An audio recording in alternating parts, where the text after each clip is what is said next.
अरे इमाम साहब हटी क्यों नहीं? हाँ तो नाटक करके दे देंगे।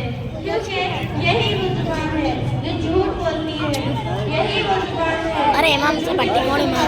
वो सही दिया था, वो सही दिया, वो सही दिया, हटी है ना। अब ताज्जुब है, हमें मालूम भी नहीं होता कि हम इसे गुनाह ही नहीं समझते। ऐसा गुनाह है जिसमें हर कोई मुलव्विस है, मर्द हो या औरत, जवान हो या बूढ़ा, आलिम हो या जाहिल। इसलिए आपके सामने कोई बरकत पेश करने जा रहे हैं। इजरामी किरदार हैदाइया, रुकैया, साथ में सुमी, साथ की पड़ोसन सहेली बदरुन्निसा, वो सुमैया, की पड़ोसन सहेली नस्मा। इसीलिए आप हज़रात से गुजारिश है कि इस ड्रामे को गौर से देखिए और इसको नक्श समझने की कोशिश करिए इंशाअल्लाह।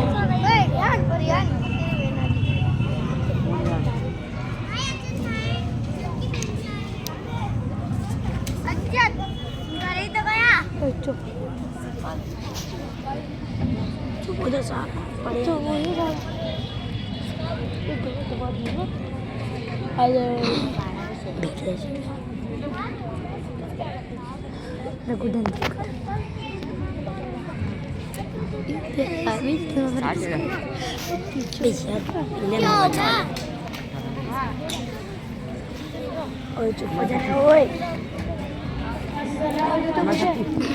वालेकुम अस्सलाम। बहुत दिन हो गए मुलाकात नहीं हुई। बैठो बैठो। कपड़ा पहन बताने वाला नहीं है, पहले तैयार रख। अब ये कपड़ा पहनेंगे और दीन के बारे में मालूमात रखती हूँ। हमारा जो भी सामान है वो पहन के तैयार हो। अब कपड़े पहने आ रहे हो। कहाँ की तेरे जीजू जैसे तैसे वक्त पूरा करके दुनिया से जाना है। बड़ा भगवान अल्लाह ने आपको क्या बख्शा है? सौदाबाद भर जाए और बेटे की भी अच्छी नौकरी है और चार दिन से गुजारो। क्या चाहिए? खामोश रहो, मेरा मुंह ना खोलो। कैसा बेटा, कैसी बोल? इनको सेल्फी ले रहे। किस हाल में, तबीयत कैसी है, क्या कारण, किसी को फिक्र नहीं। बस हमको ये बहुत और सोचते भाई को छोड़ के मेरा ले रहा। और बहू रानी का तो पूछो ही मत। सुबह ही 9 बजे होती है, न घर की सफाई, न नाश्ता, न चाय, ये सारी बातें घर के बड़ों की सिखाने साथी लगता है इसे तो कुछ भी नहीं सिखाया गया। और क्या बताऊँ मैं, इसके मायके से कोई घर आ जाता तो उनकी देखभाल में बिजी रहती। जब हमारा कोई आ जाता कोई फिक्र नहीं, न देने के लिए हाथ आगे बढ़ते, न बनाने के लिए पैर आगे बढ़ते।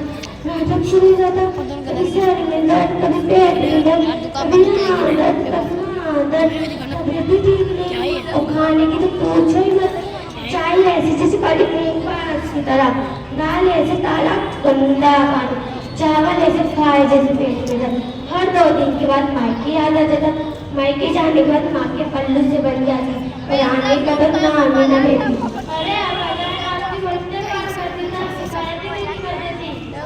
अरे बहन, मैं तो बोलते बोलते तंग आ गई। मेरी तो कोई सुनता ही नहीं है। चलो अपन चाय पीने चलते हैं।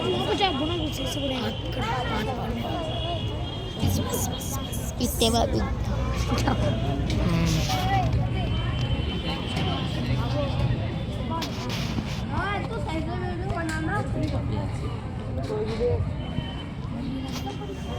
ये थी सास और सास की पड़ोसन सहेली, दिल खोल कर अपनी बहुओं की गीबत कर रही थी।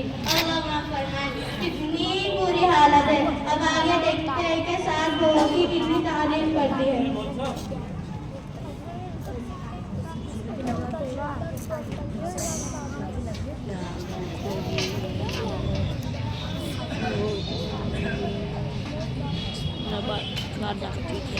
उधर से फैन दो, उधर से रख। वालेकुम अस्सलाम व रहमतुल्लाहि व बरकातुहू। कैसी हो बहन? क्या बताऊं, ठीक भी हूँ, ठीक नहीं भी हूँ। क्या बताऊं, जब तक सास का सास सर पर मुसल्लत है तब तक चैन कहाँ। अरे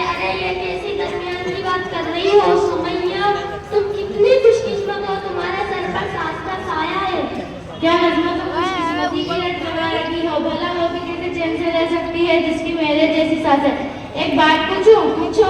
औरतों की तारीफ में सबसे खुशकिस्मत औरत कौन है तुम्हें मालूम है? नहीं। वो सारे इंसानों की हज़रत सलाम है। वो क्यों? क्योंकि उनकी कोई सास और ननद नहीं थी। अपनी सास से इतनी परेशान क्यों हो? वो सास नहीं, वो परेशानियों का घर है। जब देखो नाम चढ़ाए मुसल्लत रहती है। मैं खाना खाऊं तो परेशानी, मैं उठूं तो परेशानी, मैं बैठूं तो परेशानी, मैं सोऊं तो परेशानी, मैं कुछ बोलूं तो मालूम, मैं कुछ न बोलूं तो गुस्सा। मेरे हर काम में नुक्ताचीनी, हिम्मत अफजाई बलबुल पर भी ना सुनो। अब तुम ही बताओ मैं इसका क्या नाम दे सकती हूँ? मेरा चलता चढ़ा तुम अपना सुनाओ। क्या बताऊं, मुझे तो जरा भी चैन नहीं है। मेरी तलाकशुदा ननद है, मेरा सब दिन और रात सर पका रखा। उसकी भी खिदमत करो, उसके बच्चों की भी खिदमत करो। नखरे अलग, ये अच्छा नहीं, वो अच्छा नहीं, हर वक्त ताने सुनने को मिलते हैं। मैं डबल नाश्ता खाना बनाने में लगी रहती हूँ। मेरा नाश्ता खाना खत्म भी नहीं होता जब तक मेरी ननद और उसके बच्चे सारा पकाया सारा साफ कर चुके। अगर मुझे खाना खाना हो तो फिर से बनाना पड़ता है, या बचा कुचा ही मेरे हिस्से में आता है। मैं तो सोचती हूँ ये मुसीबत कब मेरे सर से जाए। अरे सुमैया, ये आंटी कौन है? मैं तो पूछना ही भूली। ये रुपैया आंटी है, मुंबई से आई है, 2-3 दिन के लिए यहाँ रुकी है। दीन के बारे में अच्छी मालूमात रखती है और पढ़ी लिखी बहन है। आइए सासू माँ बैठिए। अरे रुकइए, तुम अभी तक इनके साथ बैठी हुई हो? हाँ।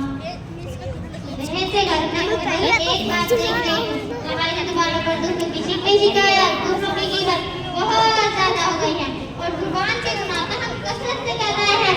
अल्लाह ही हमें माफ करना। बस हमारा तो की बहुत बुरी आदत हो गई है। दूसरों की तस्करा, हमारी जगत का हिस्सा बन चुकी है। महल वक्त गुजारी के लिए हम गिरफ्त करना शुरू कर देते हैं और उसके साथ तुम्हें महसूस किया और उसकी पड़ोसन से की बातों पर मैंने गौर किया और अब तुम लोगों की बातों पर भी मैं गौर करती हूँ। सारी गुफ्तगू ग़ीबत है। ये ग़ीबत क्यों होगी? हम तो जब हकीकत है वही कह रहे थे, कुछ गलत तो नहीं करो भैया आंटी। अरे मेरी बहनों सुनो तो सही, ग़ीबत कहते ही है जिसकी तुम ग़ीबत कर रही हो उसकी पीठ पीछे बुराई बयान करना। अगर तुम ऐसी बात कह रही हो जो उसमें नहीं तो भुगतान है। दोनों सूरतों में गुनाह लाजिम है। ग़ीबत और भुगतान बहुत बड़े गुनाह है।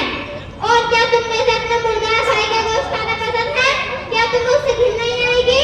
अल्लाह से डरो। रसूल सल्लल्लाहु अलैहि वसल्लम ने फरमाया, लोगों को मुंह के बल या नाक के बल जुबान की बातें ही गिराएंगी। ये केस गुनाह देखने में मामूली नजर आता है और इसमें लज्जत बहुत है। खुदा न करे अगर इसको किसी की रस लग गई तो उसकी आखिरत की बर्बादी में कोई क्योंकि हम जब किसी की पीठ पीछे बुराई करेंगे तो कयामत के दिन हमारी नेकियां उसको दे दी जाएंगी जिसने अपने ग़ीबत की थी। फिर भी उसका हक बच रहा तो उसकी जान पर लाश कर जाएंगे। अरे मेरी प्यारी बहन, मुझे तुम्हारी गुफ्तगू सुनकर एहसास हुआ कि मैं कितनी बड़ी गलती में मुब्तला थी और कितने बड़े गुनाह को जुबान का चटकारा गुजारी टाइम पास का जरिए समझती। मैं वादा करती हूँ आइंदा मैं किसी की पीठ पीछे बुराई नहीं करूँगी, जुबान छोड़ दूंगी। अल्लाह आपको सजा खैर दे। आपने तो आंखों पर लगी पट्टी खोल दी। हमें तो पता ही नहीं कि ये भी एक गुनाह है। मैं वादा करती हूँ आइंदा से किसी की बुराई पीठ पीछे नहीं बोलूँगी। मुझे एहसास हो गया है। अरे रुपैया, हमने तो बहुत से लोगों की ग़ीबत की, उनकी पीठ पीछे बुरा भला, अब हमारा क्या होगा? अल्लाह से तौबा करो और उससे माफी मांगो जिससे आपने ग़ीबत की।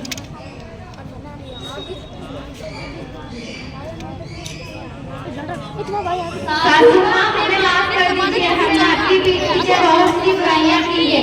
आंटी, हमें माफ कर दीजिए, हमने आपकी पीठ पीछे बहुत सी बुराइयां की है। बेटा, हमें भी माफ कर दो, आपकी पीठ पीछे बहुत सी बुराइयां की है। बेटा, हमें माफ कर दो, आपकी पीछे बहुत सी बुराइयां की है।